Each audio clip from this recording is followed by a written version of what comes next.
Hello, my name is Urban. I would love to make a video about some of your local town legends, as well as go investigate them.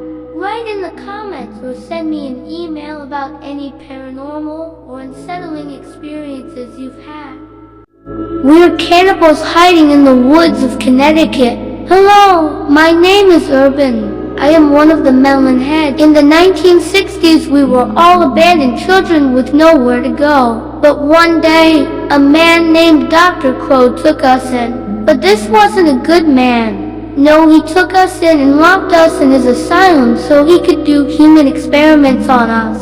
The experiments caused our brains to fill up with fluid and swell, and made us act animalistic. After months of the abuse, we couldn't take it anymore. We started to rebel. We all teamed up on Dr. Crow and arrived and ate him. We then burned down the asylum and escaped into the woods near the outskirts of Oxford, Connecticut, where we would eat animals, and if approached by a human, we would eat them too. We are still traumatized by Dr. Crow. Over the years, we have been inbreeding with each other, which has caused us to become even more deformed. Alcatraz Island Prison in California is the most haunted place in the United States, and I was unalive there. Hello, my name is undisclosed, but you can call me Urban. I was a prisoner at Alcatraz. If you don't know, the prison is on a rocky island in the middle of San Francisco Bay. Alcatraz was the most secure prison in the country. During its 29 years of operation from 1934 to 1963, it held the most dangerous criminals such as Al Capone and Machine Gun Kelly. It was a 1.5-mile swim to the nearest land through the cold Pacific water, making it nearly impossible to escape. There was a special place in the prison called D Block, or the Hole, which was saved for the most severe offenders of the prison rules. I was put in the hole for misbehaving, and almost immediately after getting locked in, I saw a man with glowing eyes in the cell with me. I immediately started yelling for help, but during my time there, I was known as a joke among the guards, so they laughed it off and ignored me. This figure attacked me to the point where I was unalived, and when they guards did their investigations, I was covered in unexplained scratches and bruises that the cause of them still remain a mystery today. This Georgia lake is one of the most haunted lakes in America and has an extremely dark past. I must issue a trigger warning.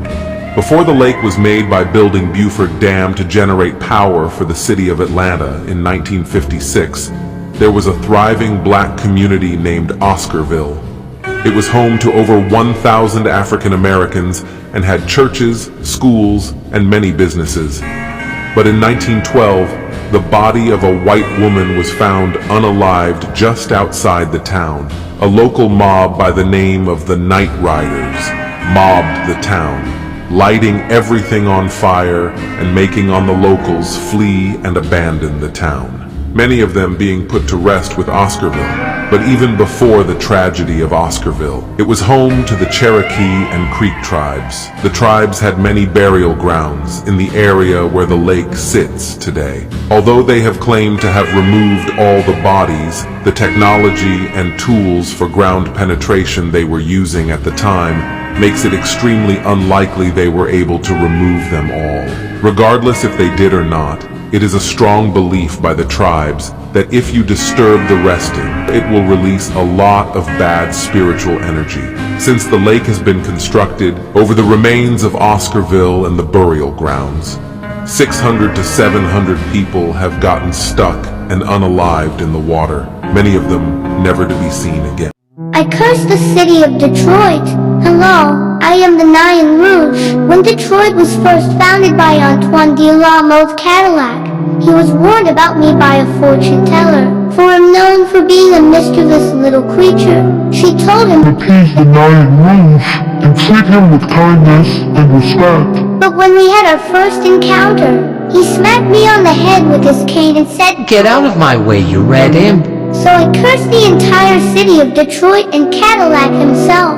Throughout history, I have been spotted in the city right before a disastrous event took place. I was seen dancing right before the Battle of Bloody Run, the 1967 riots, and the 1976 ice storm that caused the power to go out for several days. To try and scare me away, every spring the people of Detroit hold a parade, dressed in disguises so I can't recognize them. Their goal is to chase me out of the city so they can lift the curse.